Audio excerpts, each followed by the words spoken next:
One of the standout moments in Batman vs. Superman was the introduction of Wonder Woman.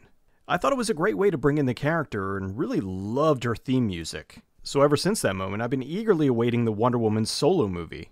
Well, here we are, it's over a year later, and was it worth the wait?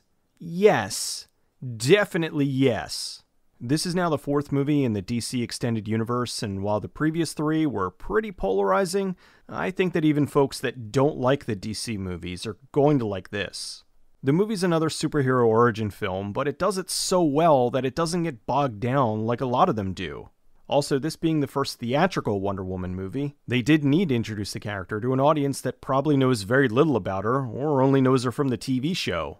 The story is a fish-out-of-water tale. Diana's being raised on a hidden island where Amazons are training to fight Ares, the god of war.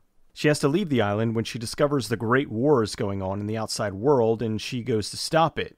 The movie does share a few similarities to Captain America, which is one of the reasons why I think they switched the time period from World War II to World War I. This did change her origins from the comics, but there's no reason they couldn't have her fighting during World War II in a sequel.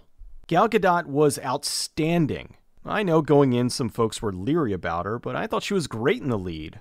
She was charming, stunning, and kicked major ass.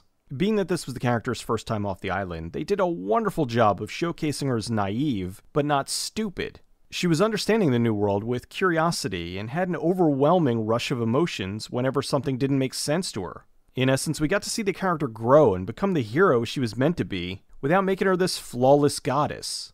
Chris Pine was also great as Steve. The chemistry he had with Diana really sold the movie. They were perfect together. I was surprised and happy to see Danny Houston as Ludendorff. He's one of those actors that was born to play a villain. I thought Patty Jenkins did a great job at directing. There's nothing I would complain about on that end.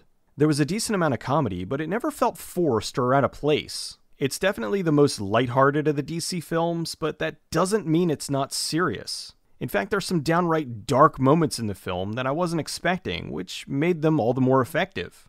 The CG was good for the most part.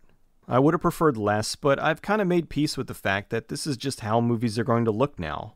Nothing really ruined the movie, it was just a few moments that had me thinking this was something out of injustice. I thought the pacing was just about perfect. Being an origin story, they had to have some info dumps, but they handled them well by telling them with engaging stuff going on at the same time.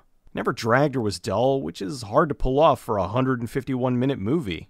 I also liked how they incorporated things like the lasso of truth and did it without it being cheesy. There's a fight in about the middle of the movie that is probably the best thing I've seen all year. Wonder Woman was just grand. I went in with high expectations, and the movie exceeded them. On top of an awesome action film, it had tons of heart. You really felt what Diana was going through as she was trying to make sense of the new world. With the theatrical cuts of Batman vs. Superman and Suicide Squad, you could tell while watching it that there were things missing. However, with Wonder Woman, I never felt that the movie was trimmed. There was nothing there that I would have edited out, as well as nothing feeling like it was missing or disjointed.